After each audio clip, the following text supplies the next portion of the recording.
Yeah.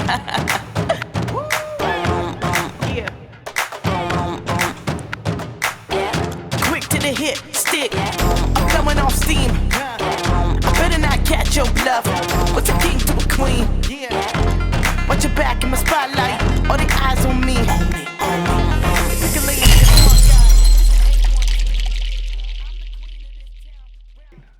Numero cinco. No, I'm just saying. Numero Oh, okay. I cinco. was like, you want me to wait? No, we in here. All Number right. 5. Hey, what's going on, y'all? Yeah, we got episode 5. We have,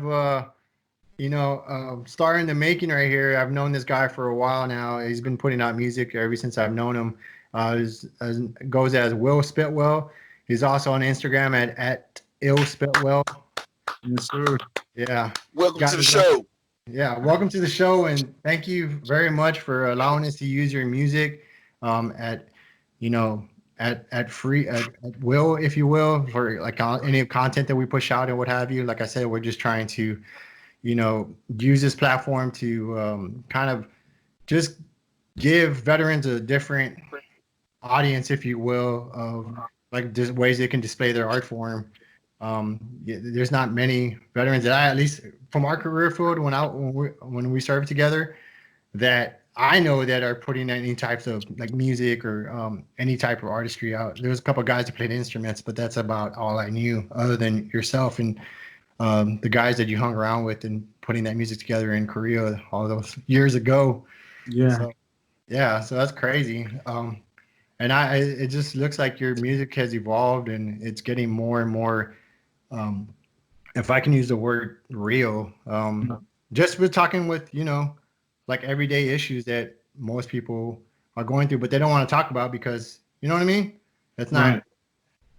No, I 100% understand and agree with that. But one thing I have found is the more I travel, no matter where I end up, it seems like I always run into someone that's doing something kind of similar, whether it be, like you said, playing an instrument. I've run across people that sing.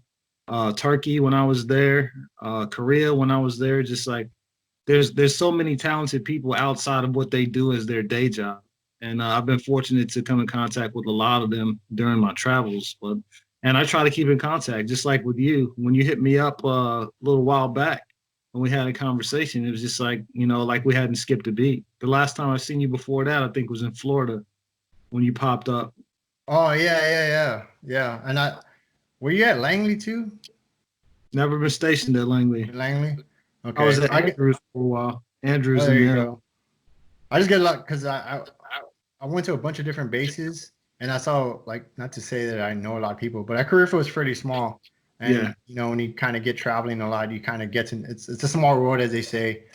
But so going through different places, sometimes I got the bases confused. But you're right, man. I mean, there have been folks, and I guess it depends what circles you run in the sense of, like, most of the things that I was kind of into at the time didn't really foster that type of, freedom to like express, because most of the time I was drinking and shit, you know what I mean? The weekends I was drinking. I mean, most of us were, but it was just, a different way to deal with stuff. But I kind of wish I would have kind of tapped into that part of it and recognized it sooner. And I think it would have kind of, well, I say that, but at the same time, it's brought me to where I'm at now. So, I mean, I can't really say that truthfully. Right. And then Chugg over here, when he was in Spain, tell us a little bit about what you did over there. I was fortunate enough to still be doing my poetry. I was doing poetry over there in Spanish and in English. But as far as the day job, like he was talking about, I was working at the postal department at the airport, civilian clothes. It was pretty lovely. So, like, I got to interact with the local nationals hands-on, and just supporting the Navy. It wasn't too much Air Force down there though, and the embassies there. So it was highlights of my life. I can't downplay that at all. It was pretty cool. Yeah. How long were you in Spain for? I worked there and lived there for 5.5 years, but then I went back after I separated from the military. I lived there for about 8 months. Nice. And how did the Spanish take to you and your artistry?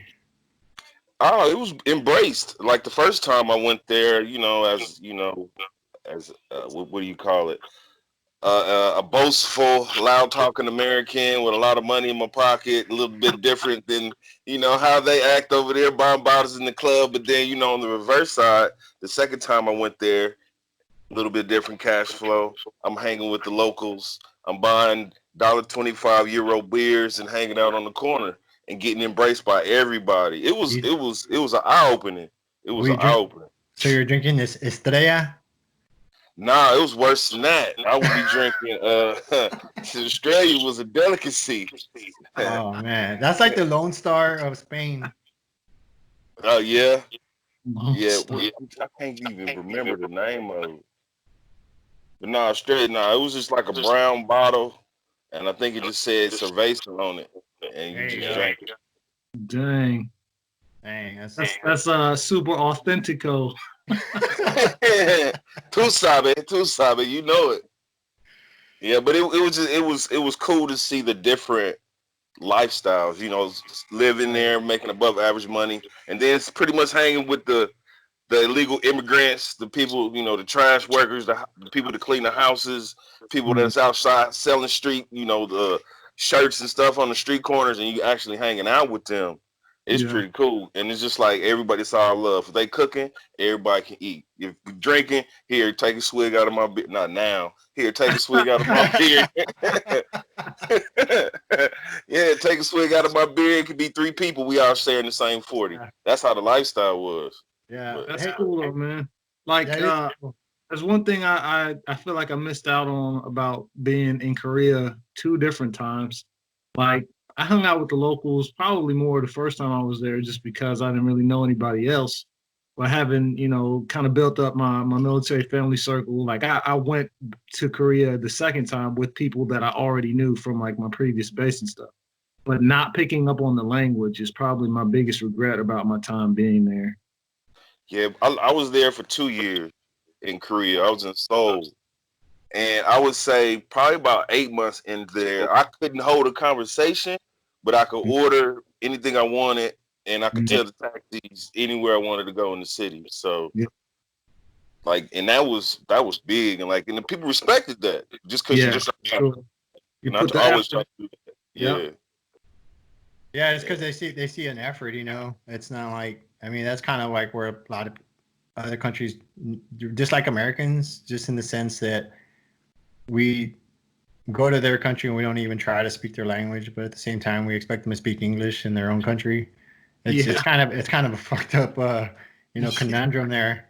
But then on top of that, this isn't like American badge hating. It's just kind of a reality of what traveling overseas is.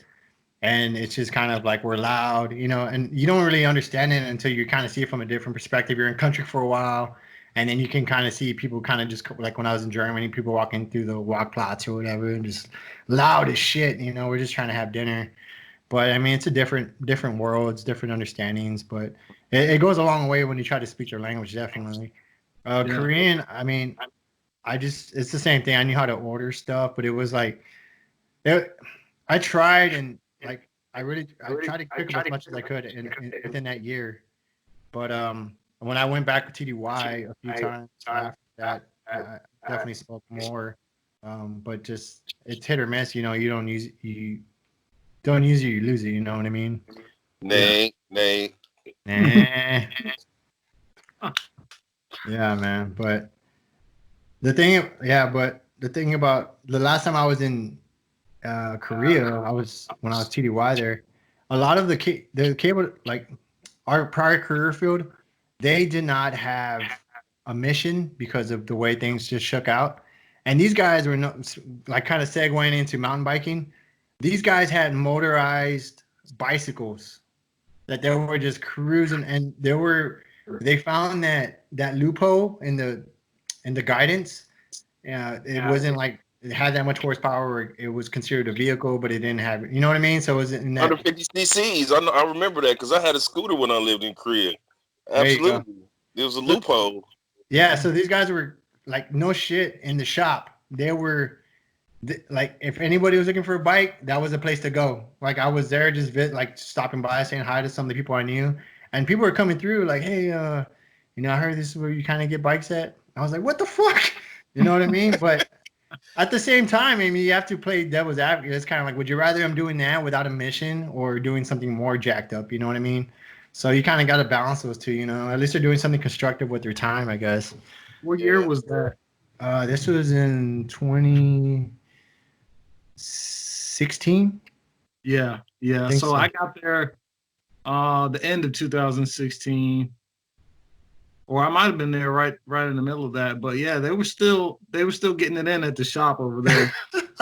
It kind so their business boom had kind of died down because people found out how to go direct to the websites or whatever where you can order the conversion kits on their own. But there Oh, was still a bunch of people zipping around on those things. yeah, man. I was Yeah. like, this is bad news. If somebody, because as much drinking that goes on over there, I can't imagine. As, people were getting arrested on like when I was there the first time in 2006, 5 to 6, I think, or 6 to 7. Yeah. There was people getting tickets on bicycles, like with no motor. BUI. Yeah, BUI. That was the first time I've heard of BUI, biking under the influence. And then fast forward, what was that like 10 years? They're fucking motorized bicycles. Yep. But I don't know. yeah, so I've never heard of BUI before. Yeah, that's a real thing. Clearly it is. Yeah. Clearly, there is. Yeah. There's anything and everything. That's kind of like why I didn't really, especially like the ladder and the you get in your career if you will in the military. The more like you're like I want to do that stupid shit, but I'm taking more of a risk and losing what I have to do, you know, to get to that, 20-year retirement, whatever your goal is or whatever. Right. But speaking of bikes, so Will, we talked about a little bit earlier about how like how is you and your family kind of getting along within this COVID-19 era? Are you guys working out, or I know you say you look for bikes. Yeah, so I've kind of built working out into my daily routine. Still being active. It's like 3 times a week is pretty much encouraged anyway. But it kind of began the last time, or one of the last times I was deployed. Like we had the 12-hour shifts. So we built working out into our day so that it wouldn't be, 12 hours of banging your head against the wall and then being too exhausted to work out after the fact. And I actually lost like 30 pounds on that deployment. I came back looking pretty sick. Nice. Like sick in a positive way or sick in a negative way? Sick, like thin and hungry. Yeah. I needed some assistance. Yeah. But yeah, it's kind of the same thing now, working from home or teleworking as they call it. Like there's not enough access to things or people or whatever. The folks that you normally lean on for information to fill up that space. So I built working out into my daily routine around here. And I've encouraged my wife and kids to kind of come along with me on that. That's good, man. That's good. Go ahead. I would be more of like a road biker than a mountain biker though, because bones and stuff don't heal the older you get as fast. Balls? Yeah, take one of those spills. It could be career ending in 2 ways. So I got an interesting story for that. Of course, hence my name is Crash. So the break of my name is Crash Bandicoot. The program I wrote it with, the Dirt Therapy Project, they named me Crash Bandicoot for one trip. And there's a guy I ride with now, and I ride with all these guys still, but he named me 50-50 because that was my ratio of crashing to not crashing. So I just combined the 2 words, you know what I mean? I was like, fuck it, And the way I created this platform was just out of fun. I was like, I'm out of the military. I'm going to try something different than I tried before. I did a little bit of mountain biking in Germany when I was there with some of the guys I was stationed there with. And then I kind of took a break from it for a while, the ops tempo and everything, which is too crazy. And then when I finally got out, I made an impulse buy. I think I've talked about that before, but I love it ever since. But fast forward, maybe about a year and change into it. Speaking of balls, I did a jump, right? And I wasn't that skilled to be doing some of the stuff I've been doing. However, I did this jump. I didn't look at it like prior to like you're supposed to go look and make sure that there's nothing in the way, yada yada. But no, not me. So I ended up just doing it, and what made add insult to injury, I had my two nephews with me, so they're just watching me. Right, I hit this jump, I'm in the air, and then there's a I don't know, I don't know what to call them, but they're like a boulder, and it's like probably the size of like a baby head. I don't know what else to refer to, a cantaloupe, I guess. I landed right in that bitch. My front wheel turned. My bars went right into. So imagine, so the inertia of my body, I'm coming, hit that, bars turn, they go right into my nuts, and then as I'm going over, the bars land into the ground, and then so the bars stop, except my nuts don't. Neither does my body, and I just ran right into that bitch. Right. I had to lay there for. Normally, I get up pretty quick. I mean, but I got up, and my nephews came to me. I was like, "Just give me a second. Just leave me on the ground here for a minute." And then I'm like trying. I'm doing like the damage report in my head, right? I'm like, all right, fucking shoulders work, head works. I'm still alive. I'm feeling all this stuff. I feel the pain down there, but I don't know. I'm procrastinating to get there mentally or what. I finally get there, and I'm like, all right, I stand up, and then I kind of reach my hand down, and I'm like, that feels like 3 of them. So that's not good. Keep in mind, and I'm not trying to discourage you from this, because there are different forms of mountain biking. There's like cross country, which is just like you staying on the ground. There's no jumping. It's just like you're kind of just riding through. You know what I mean? That's kind of what I do. That's kind of So it's not like the discipline of like the other stuff I do now, like enduro, which is like between downhill going as fast as you can and like cross country. It's kind of like those mix. So you're going fast and your jumps and stuff. But the cross country is more smooth, and like people don't get as high or whatever in the sense of flying or whatever, like in the air. But with me that day, not only that I think I had 3 nuts now, I had to still ride back about 4 miles, 5 miles to the car. So in my mind, I'm like, I got to keep, in the military, you got to just keep moving until you can get to a spot where you can actually start thinking about it. So I get on the bike and I'm pedaling, and I'm just like mustering through it, you know what I mean? And then halfway there, my nephew gets a flat in his tires. So I had to stop, fix that bitch as much as I could. And then we kept riding, put the bikes on, drove to the hospital, went, and luckily I didn't rupture anything. It's just a contusion. It was called a saddle injury.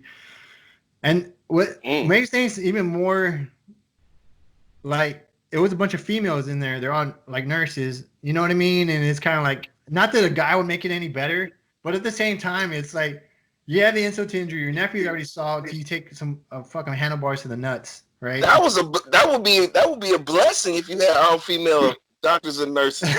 Oh, thank you. All right, take care, ladies. Maybe some other time, but not in that time right now. Because anything that like, I didn't want anybody to touch them really. My pride was hurt, and I was physically hurt, and my bowels had a consciousness. That ego was hurt as well. So I had all these things going on. I'm surprised your bike wasn't like, like you could still ride your bike out of there. That to me was impressive. It must have been super well built. So it is. However, I did end up. So the handlebars, right, and then you have something in the middle that holds them. It's called the stem, and it's just pretty much like a piece of metal that goes over the fork. It's like a turnbuckle, right? Yeah, like turnbuckle, exactly. Well, that when I examined it later, it bent. I bent the whole fucking, like, the whatever amount, like, type of steel it is, or aluminum.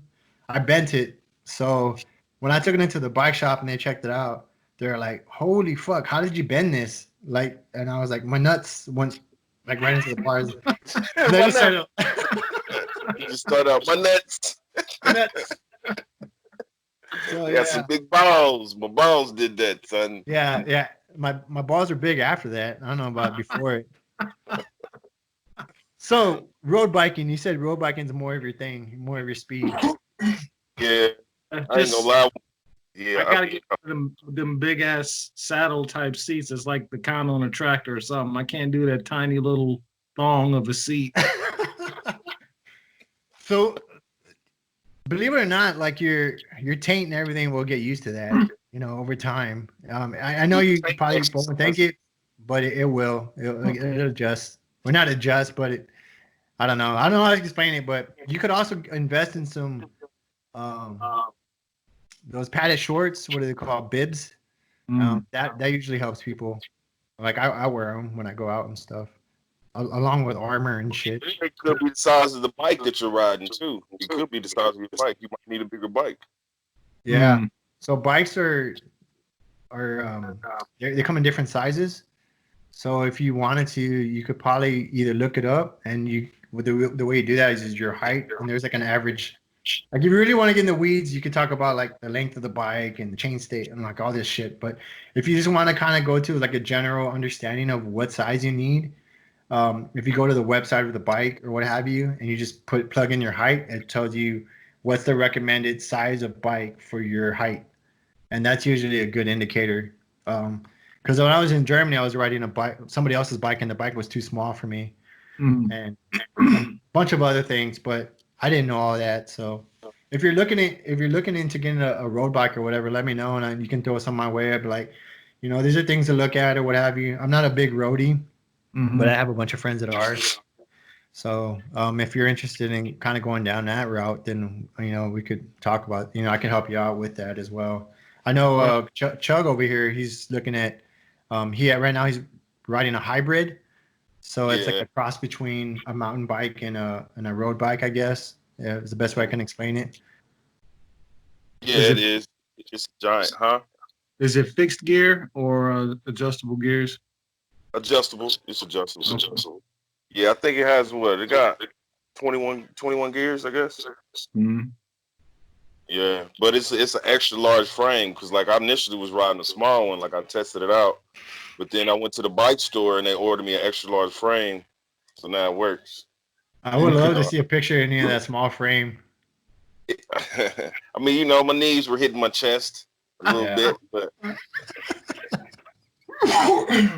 When I was in Turkey, there was a guy that he had two bikes that were exactly alike, and I guess his wife had stopped riding, so he let me borrow one of those. And I feel like it was a road bike, like through and through.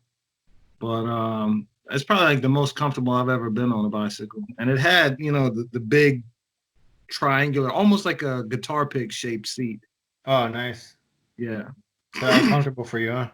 yeah, that was ideal, and it helped me get around better too. I didn't have a car or Yeah. anything, so Yeah. Hey, man, I mean, at the end of the day, dude, like, it's kind of, I can suggest all these things, but at the end of the day, like, what it boils down to is just kind of getting what works for you, and you could always adjust later, man. I mean, yeah, because a lot of the stuff I have on my bike, I'm pretty sure that some people that are like, oh, like, I don't know this, but I'm pretty sure that when people look at my bike, they're like, oh, why do you have that? Or why do you have this? Or you don't need that for here or whatever. And I don't know any better. I'm just trying all these different things because I enjoy doing it. And secondly, it's kind of like the more I ride, the more I understand what works for me and like how I want to feel comfortable or do whatever I'm doing. So it really boils down to what you're looking for, and you'll determine that with an amount of time that you ride. yeah, So you start riding, you get more comfortable. You're like, oh, let me try mountain biking. I'll try just the small, easy trails and stuff like that. And usually trails are rated for, like, they're rated for or they're supposed to be rated for like to kind of let the rider know, like, hey, this is the green trail. This is real nice, flowy, easy. A blue trail is a little bit harder. Red trail is harder, and then black is like where you're kind of expert and so forth and so on. So they do build like mountain bike trails. I'm pretty sure you have some in your area. Will, that absolutely. you could probably check out. I know Chug has found some that he's been exploring, and actually he had quite the tumble a couple of So days ago. I got to give a big shout out to Wyandotte County Lake. They have some great trails out there. And I found a mountain bike trail, and it was a black sign like he was discussing. It said, caution, do not use this trail if you're not a highly skilled biker. I can read, I take notes. Looked at this ramp and the jump. I was terrified just by looking at it. So, needless to say, I didn't attack it. I didn't do it. However, amongst my ride, I kept on riding a little bit further, and I seen a nice little steep hill, but I didn't pay attention to the sign that said wrong way, do not enter. I just saw a wee moment. You know what a wee moment is, guys. You know, wee, going fast. Like the pig from Geico? Yeah, wee. I saw a wee moment. So I jumped on the hill, started going down. I probably ended top speed was probably about 25 miles an hour on loose gravel, in which I did not walk down the hill first to see how this hill turns out. Like, what's at the bottom of this hill? Bad move on my part. Life lesson. I'm here to talk about it, so it's a lesson. I didn't die. So I go down this hill. I'm going too fast. I hit my back brake. It's not slowing me down. I hit my front brake a little bit. It's slowing me down, but then I hit a bump, and I go over the handlebars. But I'm trying to slow down because it's a 90-degree left turn. And if I keep going straight, there's grass, and then there's the lake. And I'm thinking the grass would be like a runout spot, but me going closer, there's these two posts with big, huge wires so cars can't drive in the grass. So that would make me slam on the brakes, hit a bump, went over the handlebars, but hey, luckily I did a nice little tuck and roll, landed on my shoulder, bike hit my ankle and my knee, of course hit the gravel and rock. Luckily I had on my compression pants, so it didn't, stick in there, but it punctured it. So I walked up the hill with my tail between my legs. It's like, that was stupid. That was stupid. And, my pride kicked in, like he was saying about his testicles. I didn't want to look at my knee. I could feel it, but I'm like, you know what? I'm like 15 minutes into my ride. I'm like, I can't stop. I just started. So, my ego kicked in. I'm like you said, I got to finish this ride. And then I'm pulling away, and I'm like, man, I ain't going to let this hill defeat me. I'm going to go down this hill. Now I know what to expect. That's what I'm thinking in my head. So I'm recording. You're ready for mountain biking? Yeah, I'm recording, taking a video. Like, you see the dirty, I ain't going to let it defeat me. And before my video ended, don't you know a huge crew cab Dodge Ram was coming up the hill? I was like, you know what? Fool me once, shame on me. Fool me twice. You're just an idiot, buddy. You're just an idiot. So I turned around and I don't even know. Like I had never seen that part of the lake. And that's what had sparked my interest. Like, where's this? So I still don't know how to get there from the right way. So, but hey, I went on another ride since then. I went on 2 since then. So no bones protruding or nothing. We walked away from that one, but. Well, that's always good. The day after, we talked about wearing proper protective equipment. No, it was the day before. We talked about it the day before, and then you crashed the same day or the day after, right? I think it was the same day. Was it the same day? So you didn't. You didn't listen to anything I said. I tried.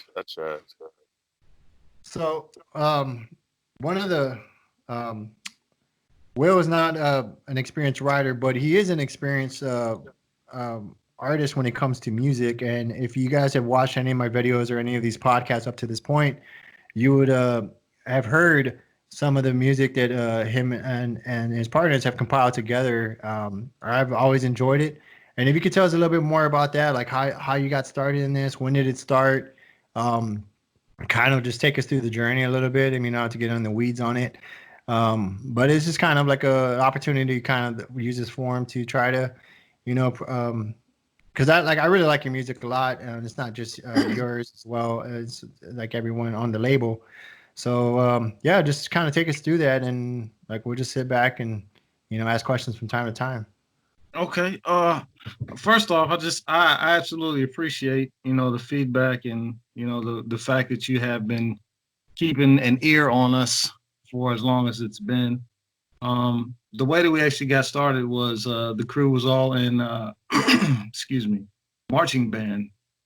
And then eventually, you know, we're growing up. So we're all about two years older than our little brother, who's our primary producer for the camp and the majority of the music that we do together. So you know, we aged out. He was still in high school for 2 more years, and he's like, band just wasn't the same. So he started taking electronic keyboarding. And so that teamed with one of the older guys, just kind of pulling him under his wing. And this was a guy that played organ for like the church and stuff like that. Like he could really get down.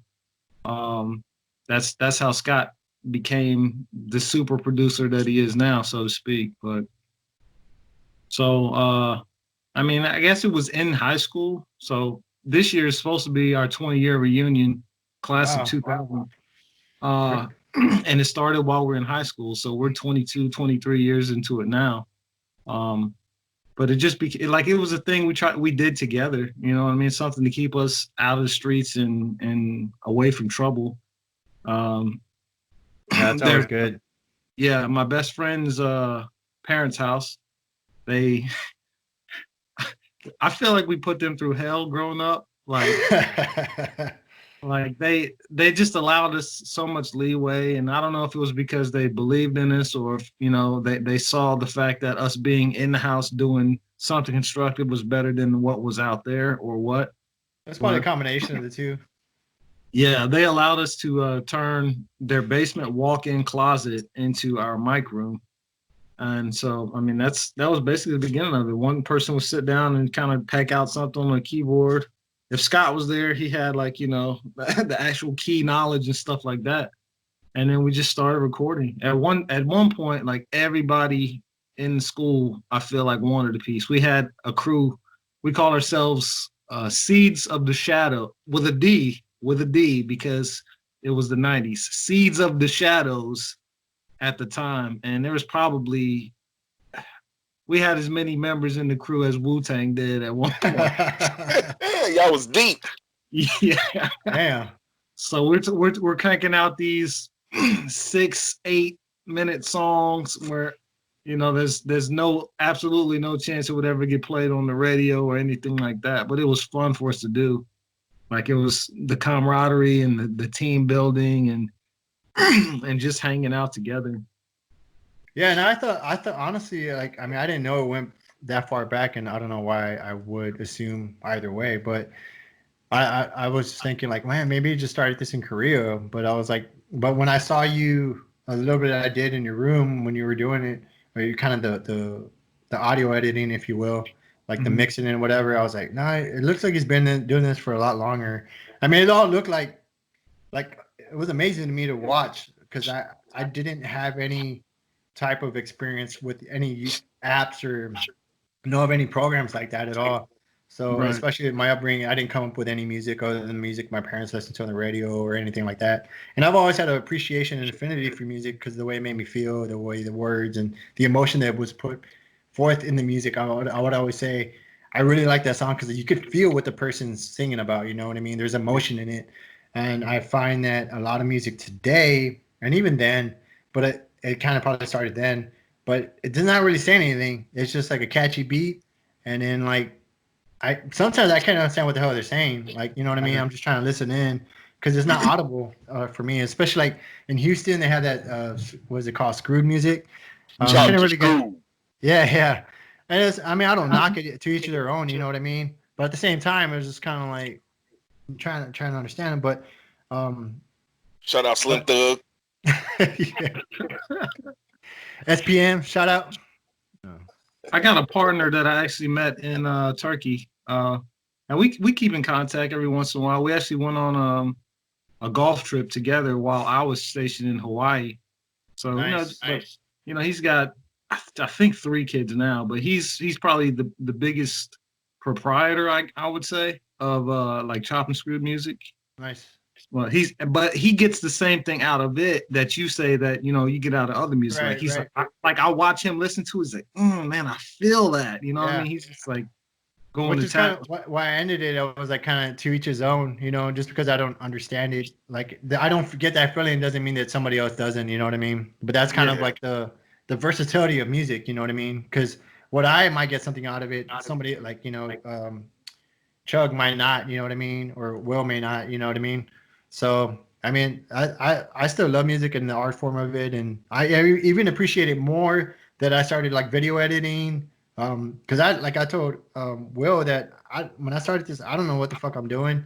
You know what I mean? I kind of just started playing around with it. I have no proper training. But the more I learn and the more I kind of listen to other music or watch movies or what have you, I can appreciate the art form in a different on a different wavelength, if you will. I noticed the fade ins, I noticed the fade outs, I noticed the kind of ups and downs of the music and stuff like that, and or different graphics or anything like that, like depending on what media I'm watching. But I've seen, and I since I used some of your music, your older music, Will, for some of the videos, I could hear the evolution from then to the music that you guys are putting out now, and it's like it's clearer. And I'm not knocking it by any means because you were making music with what you had. Yeah. You didn't have a studio or anything like that. You're in your room in Korea, which was probably like the fucking dorms are from like, I don't know, 1930s, 1920 something. I don't know. They've been there for a minute, you know what I mean? Yeah. But the acoustics aren't always great. But just to kind of see that, hear the, I can't say see, but just to hear the evolution in the music, I mean, it's pretty badass. No, I mean, so the biggest thing to jump back to like when you were trying to figure out how long I had been doing it or whatever. Um, the biggest thing that brought me to that point was, I told you the guys grew up, and it wasn't like the band broke up or anything, but like I didn't have a plan after high school at all, and I looked around a year later, and the dudes I was the closest to had gone away to college. You know what I mean? And I'm still just in our hometown. So uh, our tennis coach was actually our ROTC instructor as well. So obviously he's a huge proprietor of the Air Force. And just like having some conversations with him, and then like seeing my mom kind of stress out over the things I was trying dabbling with or beginning to get into. Like I figured out, going to the Air Force was probably the best thing for me to do. So I did that. But then on the heels of that, like it's straight out of basic. I bought a cell phone, I bought a CD player, and I listened to Jay-Z's The Blueprint Nice. probably for 4 weeks straight. Like this is the only CD I had, any spare moment I had, I threw that in. So I started saving a little bit of money, and then I It's one of my bought, favorite CDs of him. yeah, Yeah, classic. yeah. So I saved a little bit of money, and I ended up buying my first computer. Never had a PC in my home like while I was growing up. I bought my first computer from a guy secondhand that was selling it in the dorm, and I got with Kirk and Scott, who were both programmers by now because that's what they went to college for. Got some bootleg software. I started cooking up beats, saved a Nice. little bit more money, and I bought myself a recording setup like microphone, the pop filter, little keyboard, all that stuff. And I did it because I feel like I contribute significantly to the group, and I didn't want my being away to kind of be like, damn, like what do we do now? You know what I mean? Like, and Right. it's not like I would stop the show, but I didn't want to take away from whatever we had the potential to create. Right. So that was my way of staying connected to them and letting them know that I wasn't giving up on what we were trying to build. Right. That's dope. Yeah. Yeah, and that's important too because, and you guys all feed off each other. You know what I mean? So Yes. if you have some type of input or some type of criticism, or anything that you guys can be like, oh yeah, that's a good idea or whatever, whatever. You kind of just join these ideas and just it creates something bigger. When you take one of the key components out, I mean, no matter which person, you know what I mean, it affects the product, if you will. Absolutely. Yeah, and we still do that. Like we got a group chat that's been going on probably 15 years or longer at this point. And it's the same thing. Ideas, brainstorming, just venting sometimes, just like, stuff you don't really talk about with anyone other than your family or your close friends. Yeah, but yeah, we're still very much connected in that aspect, and then musically as well. Like with the advances in technology from now or to now from then, there's really no excuse for like being separated from people unless you really want to. But Right. we've used it in a lot of ways. Team viewer is a big thing. Like I got I What's had that a called again? team viewer. Team viewer. Okay. So it's a program that basically allows someone else to take control of your computer remotely. I was just talking about that today, because I'm not trying to derail your conversation. You are a Wow. guest right now, but I invested in a gaming PC, right? Because the video editing, I'm pretty sure you experienced the same thing, but it requires a lot of memory. From what I was trying to use this laptop I'm on right now. That thing was like, pinging hard, man. Just trying to create a fucking 7-minute video. And I thought I had a substantial amount of RAM in there. Long story short, I bought a PC and I got RAM, whatever. And but I was like, why can't I use this PC as a client and I'm able to use my laptop and access um this computer and use the computer as a client so that way I can still do my video editing, still have the power of the gaming PC, but I'm using my laptop, so it's a little bit more versatile, a little bit more, so I don't always have to come up to this room. You know what I mean? Yeah. So I don't know if TeamViewer allows you to do that, but that would be interesting if it does, or if you know of an app, and we could talk offline about this. But yeah, man. So continue on TeamViewer. I just had to spit that out real quick. Oh, absolutely. But so for TeamViewer, and this is in the vein of just like us being able to network and keep together. Like whenever we one of us has a detriment, technology has a way of usually filling those voids. So me, I'm not the most computer savvy. I can kind of get by, but with TeamViewer, like my bros at home were able to take control of my computer, install music program that I need or whatever, download it from a torrent or whatever. They know what to look for, what's a virus or what isn't. I don't freaking know. So Right. they keep me in line based on just the technology that's available, and I definitely appreciate it and appreciate them for being willing to do that and helping me out whenever I need it.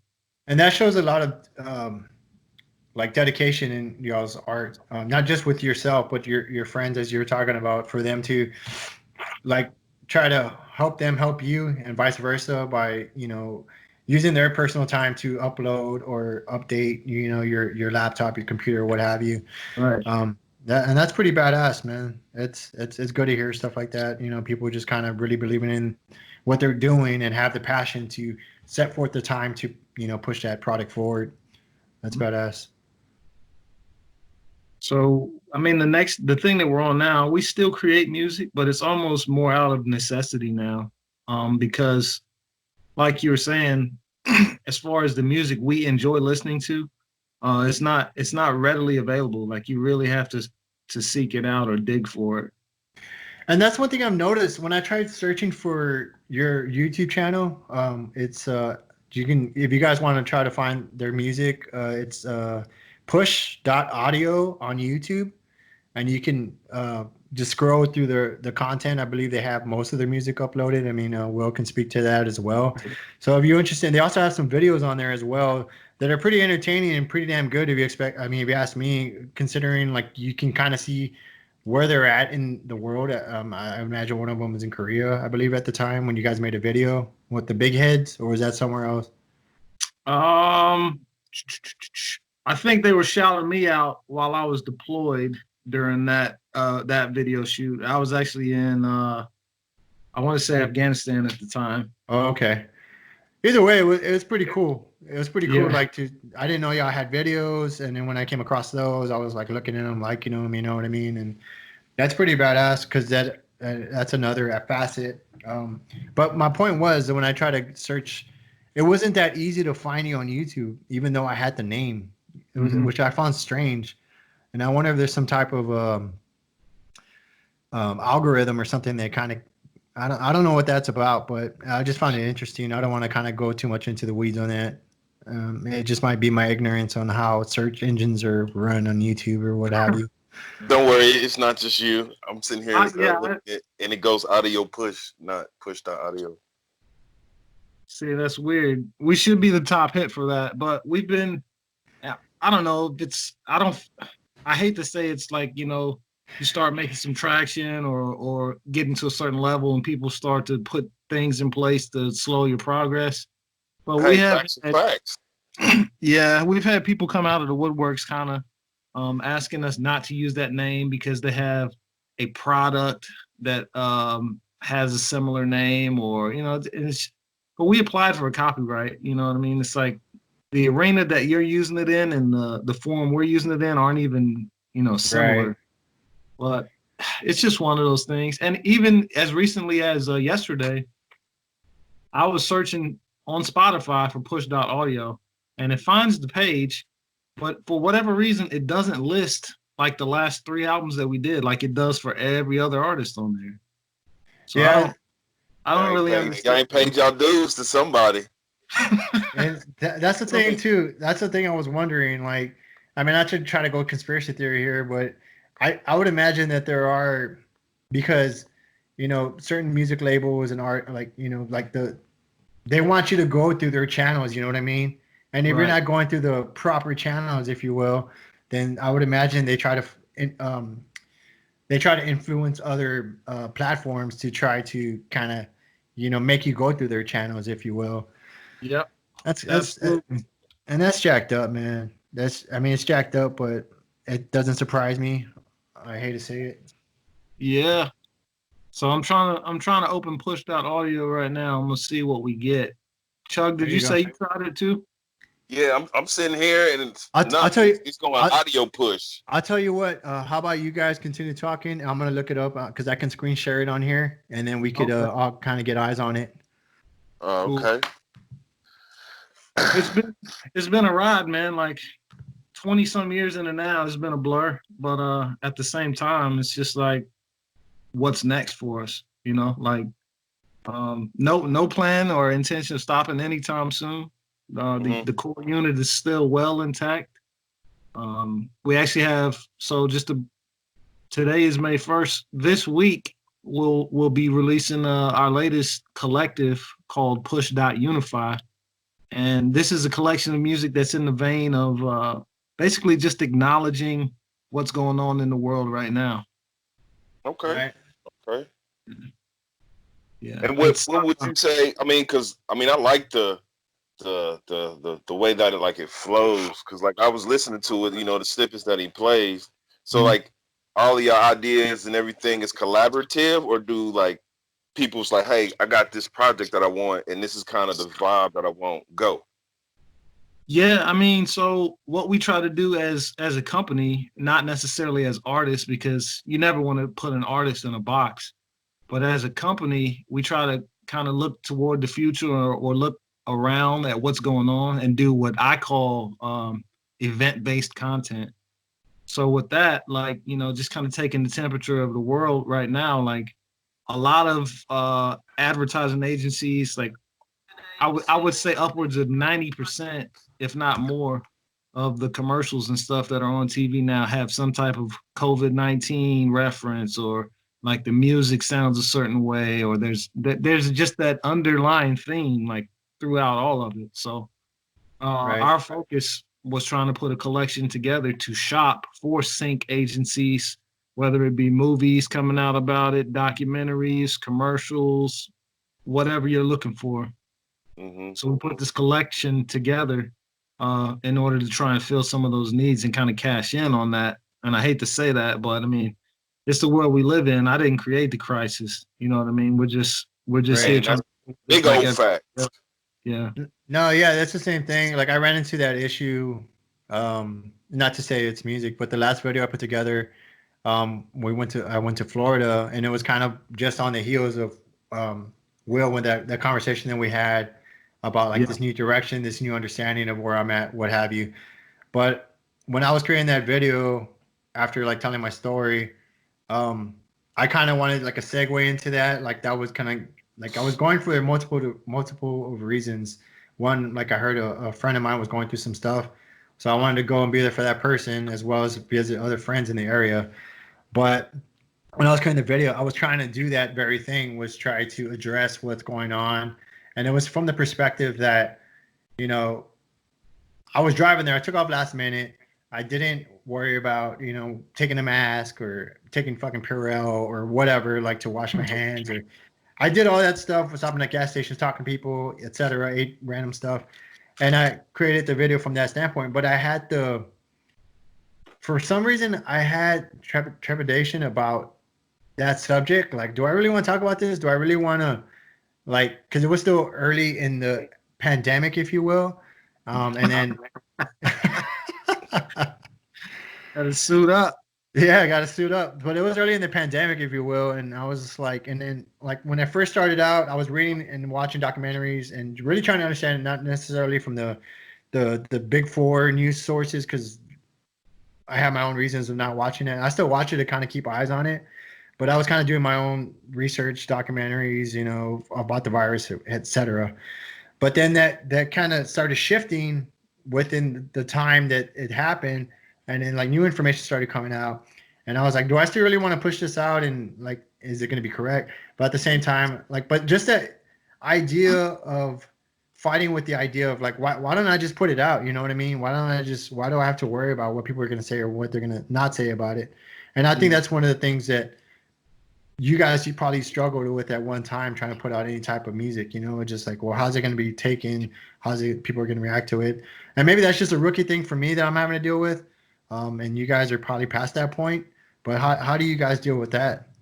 No, I don't think you ever get past that. Like, people like to talk about how they have the right to express themselves or whatever, and that's true, but no one is free from the ramifications of what you say. You know what I mean? Like, and that's something that a lot of celebrities have kind of seen firsthand, pretty much. Like, you know, they say something in the heat of the moment, or speak on something that they feel passionate about, and then they realize after the fact that, you know, that probably didn't need to be publicly disseminated in that fashion or whatever. And you can't take it back. You can apologize all you want, but you know what I mean? Yeah.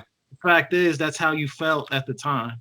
And that goes both ways. Like, so we have, and this is a recent thing that happened with, I think it was a track from the last collective we put out for the month of April. But there was a song that we made probably 15 years ago, 12 to 15 years ago, I'd say.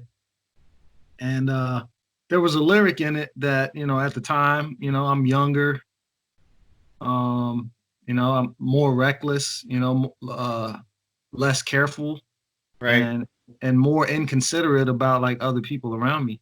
And me and my brother, like, I kind of heard it just in previewing what we were looking at putting on the collective, and you know, it kind of didn't sit well with me already. But my brother hit me up probably within that same hour, saying, "Hey man, do you think we should censor this line?" I was like, "Man, I definitely think we should censor that line." So I mean, it is what it is. Like, you can't. A lot of people like to put their freedom of speech or whatever above all else, and I don't feel like that's the right way to do it in the hierarchy of things. Like, because you're still at the same time suppressing somebody else's freedom of speech. Yeah, and and that's tricky. I'm not, you know, pro don't offend anybody, but like when we're talking about like people's civil rights and stuff, as opposed to something stupid they've said or done themselves, like, there's kind of a gray area there. But I don't go out of my way to make homophobic statements or transphobic statements. I don't get overly political or anything like that in my lyrics or delivery. Like, I leave a lot of stuff open to interpretation. And you can take it how you want to take it, but I don't know. I'm just trying to progress and exist and reach as many people as I can without, you know, offending a large number of them. I guess. I would say. And that's hard. That's hard to do. I mean, Chug, do you ever run into those issues whenever you did comedy or anything? Like, people would talk to you after the show? Absolutely. I like like he was, you know, you was speaking about, Will, like the more reckless, and you know, now you got to be a little bit more refined, and you know, kind of be more clear, and you know, more conscious with your words. At a point when I was doing my poetry and all my open mics, my intro used to be bitch, motherfucker, spit, nigger, wetback, like just all derogatory cuss words. And I'm like, and if that offended you, good. And that was my segue into my poem. And everybody, you know, just like as an attention getter. And I thought that was the best way to get people's attention, you know, by maybe speaking overly aggressive, you know, and you know, like what they call them, fire words to get people's attention. But now is, you know, I feel like if my content is on point with delivering a message without being as derogatory, it's still the same. So like I've evolved, I guess you could say, when it has come to, you know, perfecting writing and the craft and talking about what's going on right now in the moment too, without just totally just cussing everybody out while I'm doing it. I feel like evolution is really important too, and it's just, it was definitely the same thing with our music. Like, there's stuff I listen to now from us when, you know, we first started, and it was just like, just over the top. Not even like shock value, but just like, you know, like, why? What state of mind was I in to write this down and then actually get in the booth and recite it? Like, yeah, that's it. You know, hey, it's a different form of passion. Yeah, I guess it might have been fooled by something else back in those days.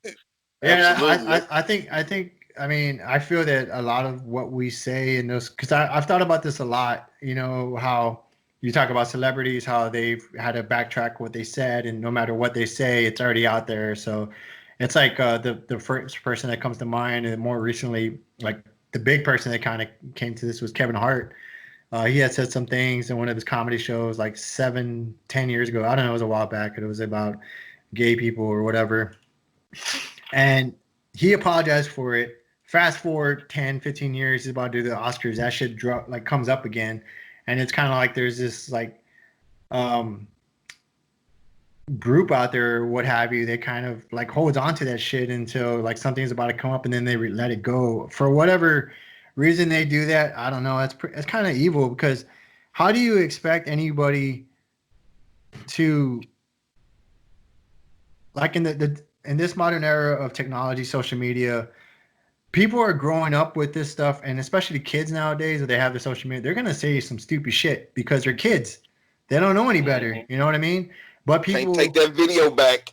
But fast forward 30 years, they're like, you said this when you were 18. I'm like, I said a lot of stupid shit when I was 18. You know what I mean? Like just because you're not on video, like saying it or whatever, doesn't mean you didn't do the same thing. And it's just like we kind of come to this place where everyone's the judge, jury, and executioner, and then you have these group of people. There's just what they call the woke state or whatever, and they're just like going at people. And I'm like, that's not very woke if you want to call that for a reason, because I would understand from what I would see from that state, that you would understand and actually take all those factors into the bigger problem, and understand that that's just a kid saying what a kid does. And if the person is apologetic about it and it's like, you know, that was a bad place, I shouldn't have said that shit, and is genuine about it, then, like, you know what I mean? Unless they're like recreating that event over and over and not learning from it, like, fucking chill out, you know? With everything that's going on nowadays, chill the fuck out. You know what I mean? So like, the thing with the Kevin Hart thing is, I think it was tweets. It wasn't a part of his act. Like, he probably would have been okay if it was a part of his act, because, you know, he's a comedian.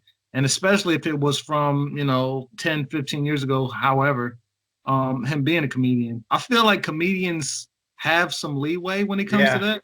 And I think I believe they should. I'm all for it. You know what I mean? Yeah. I listen to a lot of white comedians. I listen. If they're funny, I'm gonna fucking listen to them. Yeah, you know what I mean?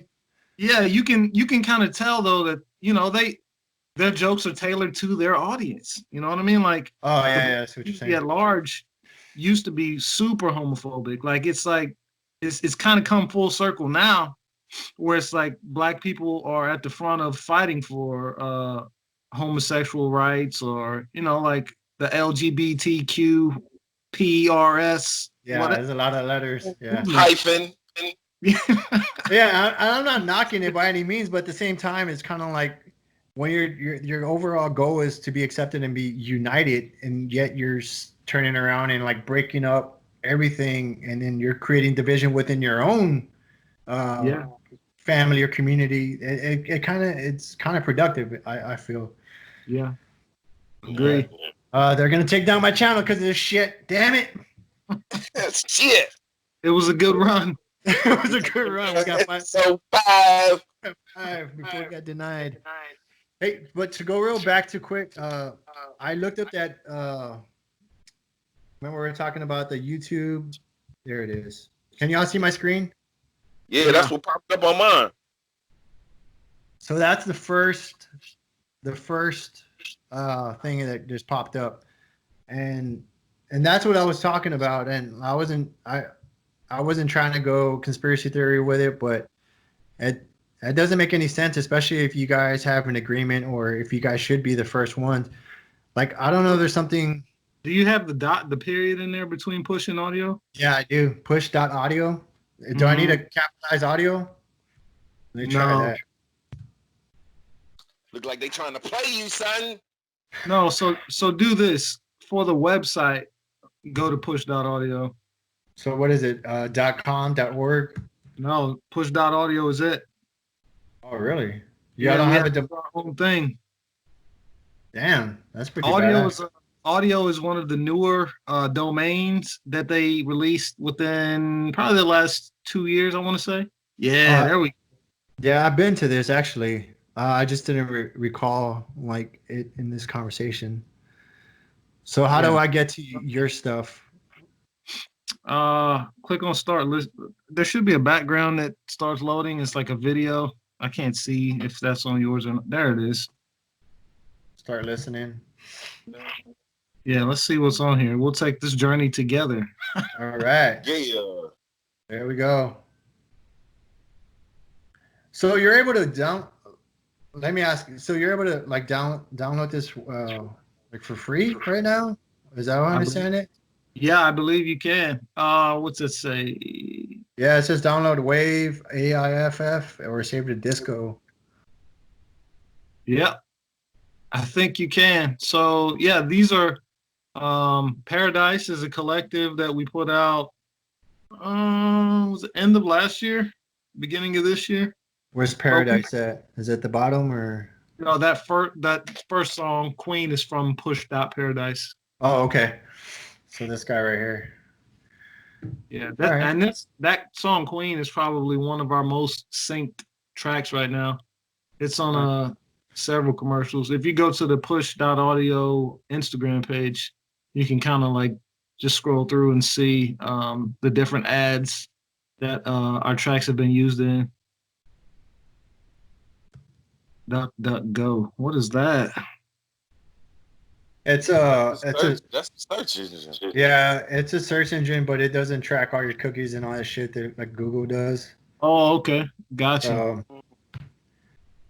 So if you want to hear something of mine specifically, if you go back to YouTube and search for Will Spitwell. Hold on, let me just show people the Push.audio, and then I'll go to that Instagram page. Yeah, there it is. If you guys are interested in his music or just looking for new music or I recommend his music. I've been listening to it for a long time. Not the latest stuff. I will not say I'm not a groupie or nothing, but I'm just waiting for the application to come out so I can apply to be a groupie. Nah, but for real, like this is really good music. This is their Instagram page. They have a lot of new things coming out.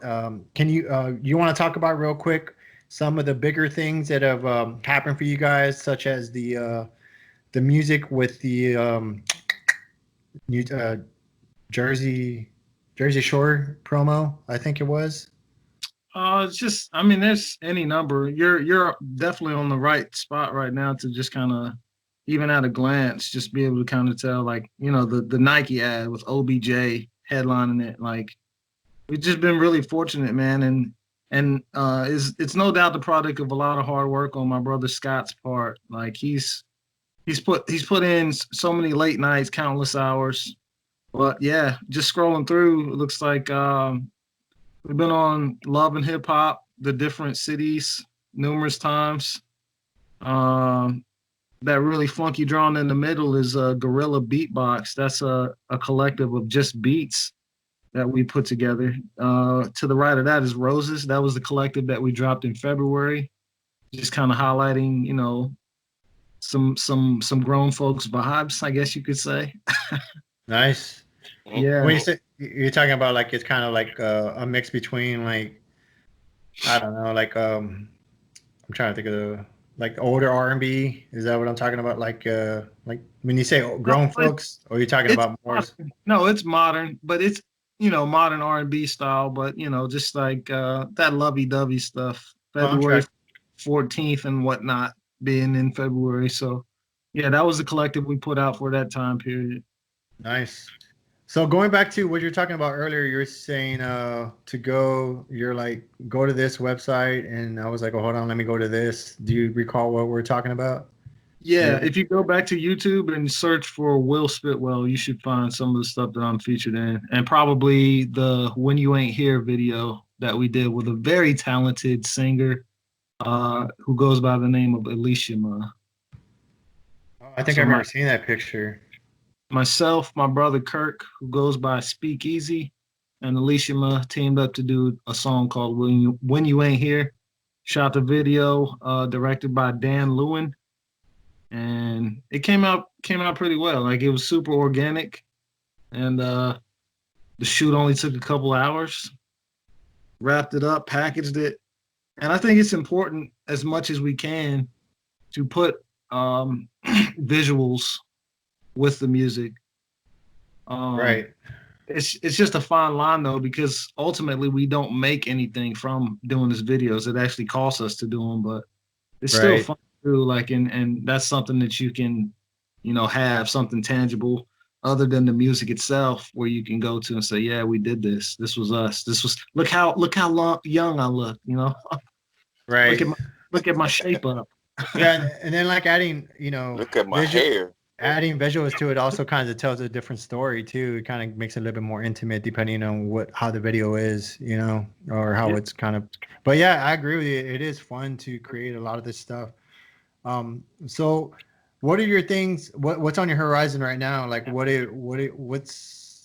in the near future for push.audio, Will Spitwell and company? Like what do you guys like your next milestones, if you will? So today's May 1st. This first week in May, we're putting out the latest collective. Is going to be called push.unify. Directly behind that, we have an additional collective, and like I said, we've been turning these out one a month for probably like the last 8 months. But first week of June, the collective will be either push.queendom, a female empowerment collective, or possibly push.sunshine, which would just be feel good, warm weather vibes. So Nice. Yep, just I'll be chipping looking away. forward to it. Yeah, I am too, actually. Appreciate it. Yeah, tell a friend to tell a friend to tell a Yeah, friend. man. Yeah, I'll tell anybody who listen to me. So I was thinking about doing something, but I don't know if I'll get in trouble for it. Like I was gonna try to play like eventually, like when we kind of start bottling this up and kind of dovetail it out. I was thinking about you like that dovetail it out. Anyways, Dovetail. sorry. Let's move it out. I worked my last 5 years. I worked with a lot of officers and like program management and shit. And I mean, I'm not knocking it, but I just learned a lot of these isms that they used to say. One of my favorite ones was like, I'm gonna pirate that. My nose, I'm gonna take it. And I was like, I'm gonna pirate that. What is that? Yeah. But anyways, because I wanted to, I was gonna try to play like today's glass bottom boat. What? Is that pirate that? Is that like glass bottom boat or something? What is? No, it's just like a way to say that I'm gonna steal that. I'm gonna take that what you said, or I'm gonna take that idea. I'm gonna Like pirate it. pirate music. Yeah, like pirate. Yeah, Pirate like music. pirate. Okay, Yeah. I got it. Well, before we go there, I'm gonna try to find a way so I can tell people they can find your music. So, excuse me. Since we're having problems trying to find it through push.audio for whatever reason, another way to find his music is Will Spitwell, as I have right here in the search box, and then you can go down and scroll through all his music. As Will Spitwell. There's some videos right here, all kinds of stuff, and Yeah, I you go believe. down the YouTube rabbit hole there, you'll find music for the whole crew. And So check it out right here. It says right here, pushed out audio. I don't know if there you it can is. see that. So maybe I had to. Let me try this. Just because I want to be the. I'm just gonna try the way it's spelled out, like all in caps, and see if that works. Nope, still didn't fucking work. Audio push. Mm. All right. What would be the best way to people to find me? So it'd be pushed out audio. It would be on at ill Spitwell, ILL Spitwell, for Instagram, and then also at push.audio on Instagram, and then you have a website which is push.audio all together, and you just put listen to music, and you can find his music there. You can download it there. You can play it there, I believe, and yeah. So there's all kinds of ways where you can get in to see that music. But every Friday they have something called Friday Fails, and this is what I was talking about watching together, and we kind of comment on it. It's just an idea if you guys are interested in doing that. Yeah. Yeah. So real quick, Yeah. No problem. No all the rush. collectives, once the collectives drop officially, they're available on all streaming platforms as well. So iTunes, Spotify, whatever you're using, Google Play. And so on Spotify, they would use all the same search criteria, such as push.audio, or would they just look for Will Spitwell? Yeah, you should certainly find push.audio on the streaming Spotify specifically, which is the one I use, but also iTunes, Google Play. What about SoundCloud? You on SoundCloud as well? I am on SoundCloud as Will Spitwell. I don't know if there's a push audio page on SoundCloud. Okay. So for SoundCloud, we use a lot of stuff that we don't necessarily have the rights to, like remixes type things of, where we may use an industry known beat and just kind of do a cover of it using our own lyrics and stuff like that. So that's pretty much where you put those types of things is on SoundCloud, but it's all original content on the collectives and on the streaming platforms. Oh, okay. Hey, Chugg, you got cut out. Can you hear me? I can hear you. I just can't see you. Well, I know what happened. Well, that's fine if you're changing your underwear or something. That's cool. You can just keep off. Come on, man. It's Friday. We don't wear underwear in Kansas on Fridays. So another thing I'm gonna do is I'm gonna put links below the video. So if you guys weren't able to catch all that or what have you, there's gonna be links at the description of this video at the bottom, so that way you can be able to access the music or what have you. But do you think I'll get in trouble if I play this video and then watch it? Why? Why would you get in trouble? It's better to ask for forgiveness than permission. I agree. Fuck it. It's not like I'm making money off this shit anyways. Can you guys see? And let me know if it's too grainy for you guys.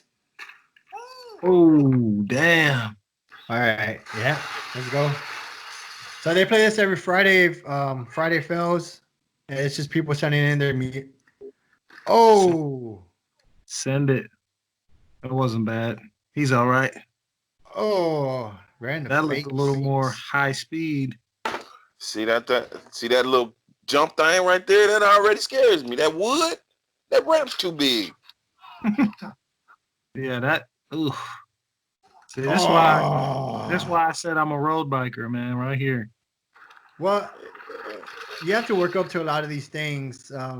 Some of these people probably shouldn't be doing it, like me. Like when I first started out, I probably shouldn't have been doing that. Some of this stuff. Oh Like man, he almost hit a everybody tree. in this video that shit. Like everybody in this video that's eating shit. Yeah. Everybody.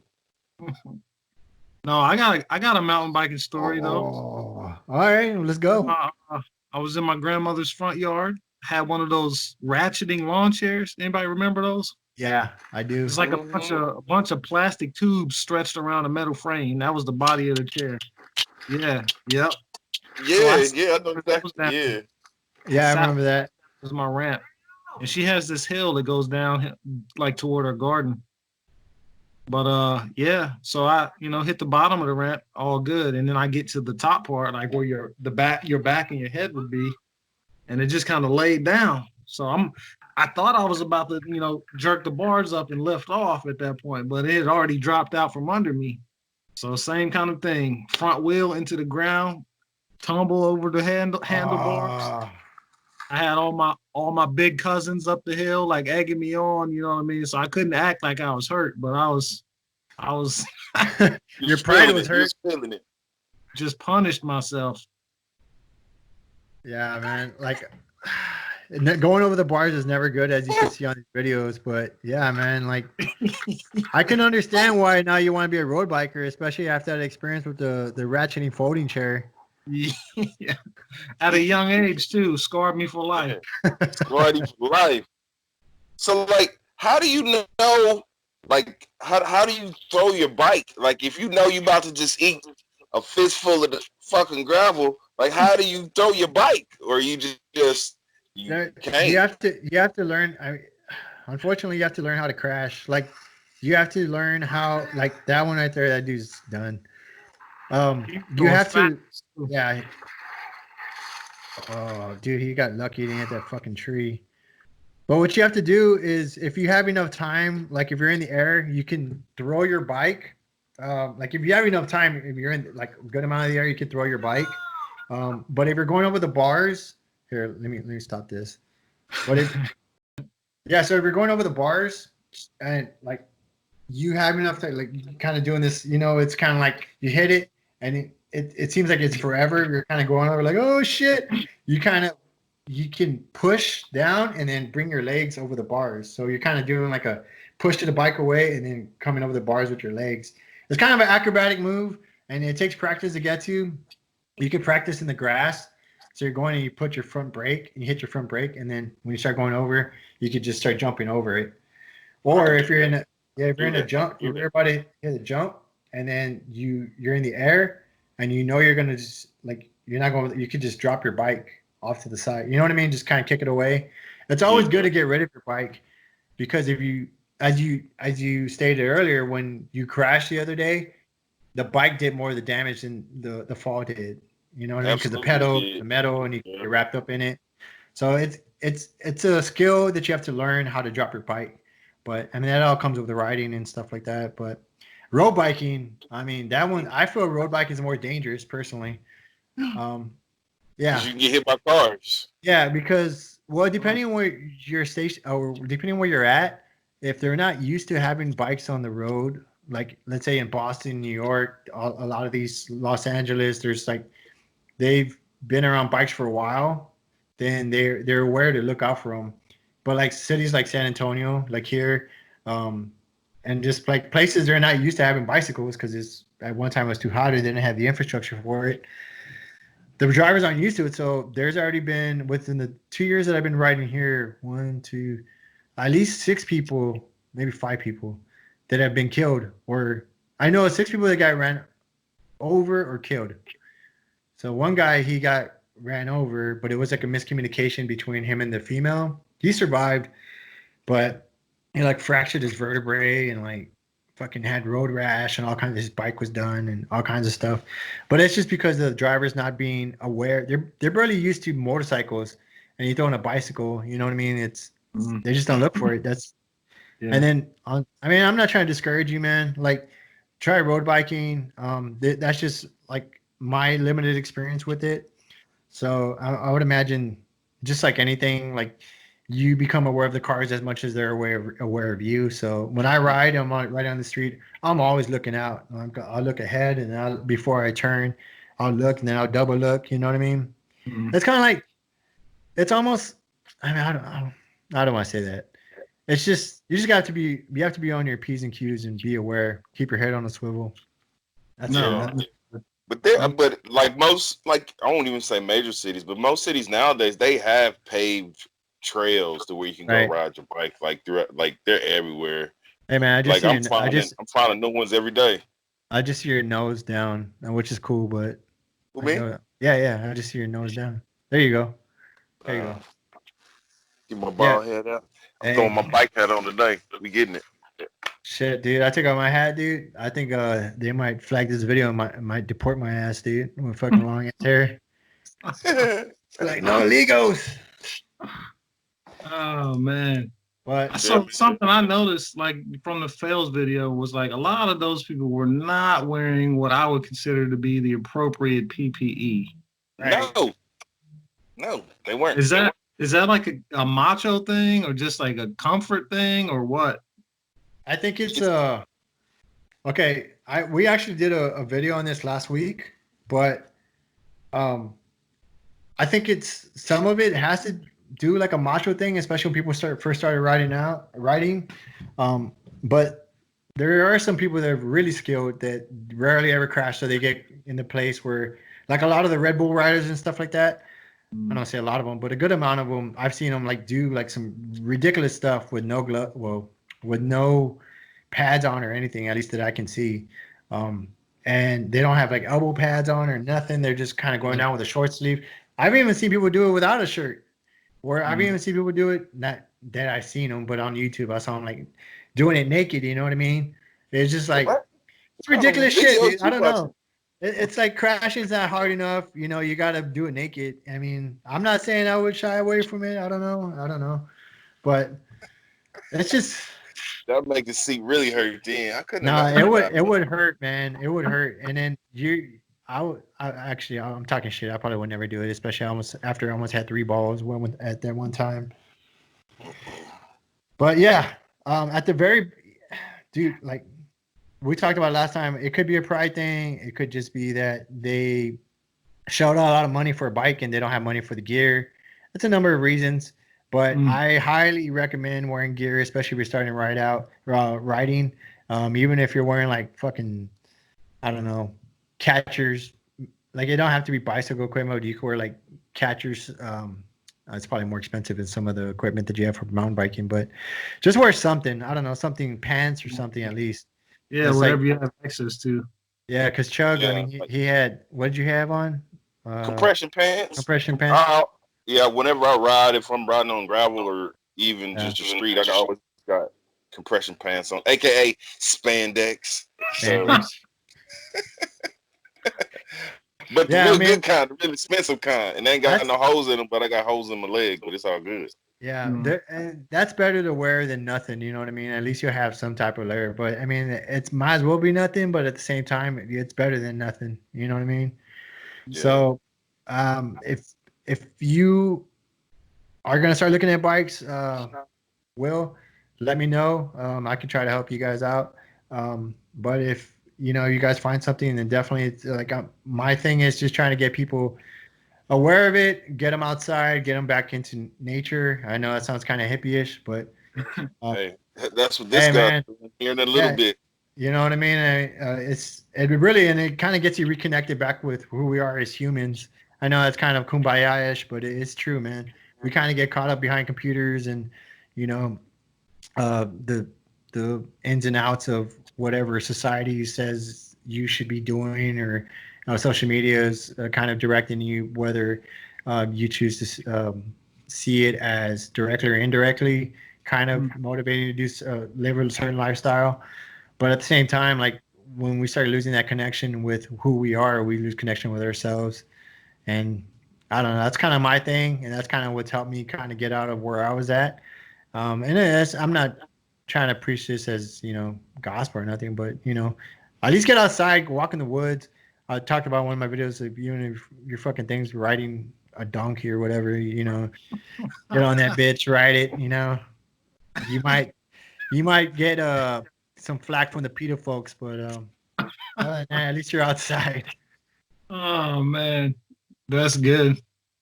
But I think I'm trying to find me a donkey now. there you go. Do it, donkey. Do it. Too, right?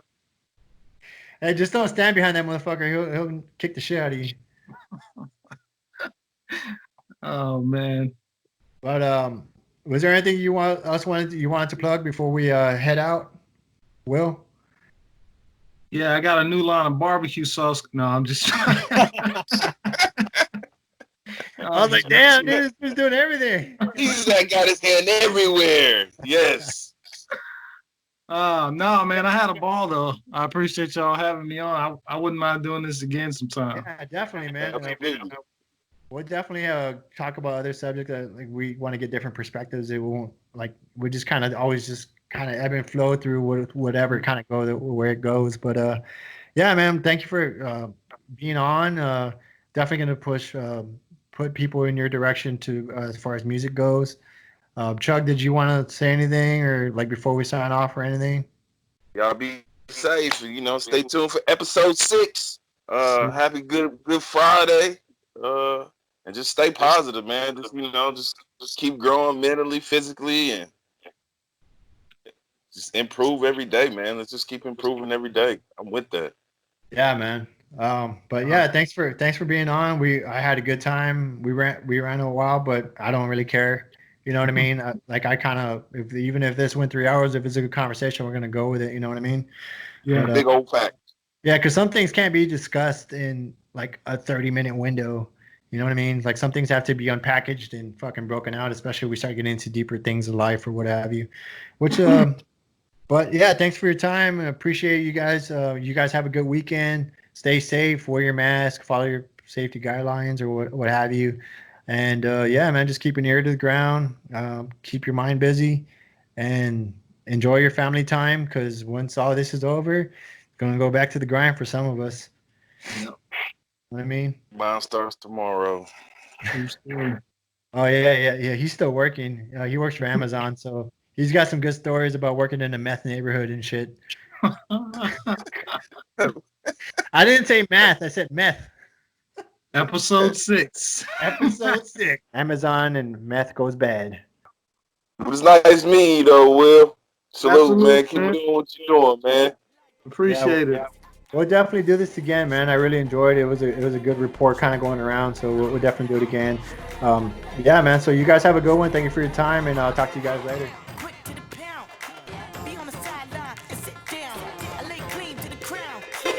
Pull it up, get a drink, down around. Add sense to the best sense, got a few cents left for the whole crew stepping out smooth in. I'ma bite a bar tonight. So